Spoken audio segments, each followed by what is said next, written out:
கனல் 2022 இருந்து எடுக்கப்பட்ட ஒரு தமிழ் படத்தை பற்றி இந்த வீடியோவில் பார்க்க போகிறோம்.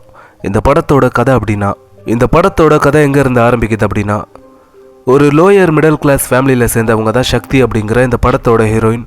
அப்படி ஹீரோயின் வந்து தன்னுடைய கணவனை இழந்து ஒரு சிங்கிள் பேரண்ட்டாக இருந்து இந்த வீட்டு வேலை இதெல்லாம் செஞ்சு கார்த்தி ஏமா அப்படிங்கிற இவங்களோட 2 பசங்களை இவங்க தான் பார்த்துக்கிறாங்க.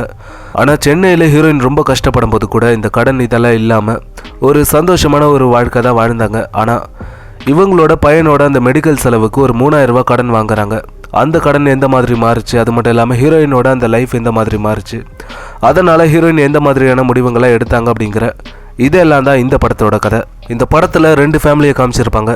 இப்போ ஹீரோயின் வந்து இந்த வீட்டு வேலை இதெல்லாம் செஞ்சு ரொம்ப கஷ்டப்பட்டு அவங்களோட அந்த 2 பசங்களை எப்படி பார்த்துக்கிட்டாங்க, அதே மாதிரி இன்னொரு ஃபேமிலியை காட்டுறாங்க. அந்த ஃபேமிலிக்கு இருக்கக்கூடிய இந்த பிரச்சனைகள்லாம் என்ன, ஹீரோயின் எந்த அளவுக்கு கஷ்டப்படுறாங்க அப்படிங்கிற இது எல்லாத்தையுமே ரொம்ப சூப்பராக காமிச்சிருப்பாங்க. அதை பார்க்குறதுக்கும் நல்லா இருந்துச்சு. அப்புறம் ஹீரோயின் தங்கி இருக்கக்கூடிய அந்த ஏரியாவில் ஒரு வில்லனை காட்டுறாங்க. அந்த வில்லனுக்கும் ஹீரோயினுக்கும் ஏதோ பிரச்சனை வரப்போகுது அப்படின்னு நம்ம நினைப்போம். ஆனால் நம்ம நினச்சதுக்கு ஆப்போசிட்டாக இந்த படத்தோட கிளைமேக்ஸை வந்து ரொம்ப சூப்பராக கொண்டு போய் முடிச்சிருப்பாங்க. அப்புறம் ஹீரோயின் வந்து இந்த வீட்டு வேலை செய்கிறதுக்கு போகிறாங்களே, அந்த வீட்டில் இருக்கக்கூடிய ஹஸ்பண்ட் அண்ட் ஒய்ஃப் வந்து ஹீரோயினை பற்றி பேசுவாங்க. அந்த போர்ஷன் வந்து உண்மையிலே நல்லா எஃபெக்டிவாக இருந்துச்சு. அப்புறம் பர்ஃபார்மன்ஸ் அப்படின்னா ஹீரோயின், அப்புறம் அந்த வில்லன், அப்புறம் ஹீரோயினோட அந்த 2 பசங்க இவங்க வந்து ஒரு சூப்பரான ஒரு பர்ஃபார்மன்ஸை கொடுத்துருக்காங்க.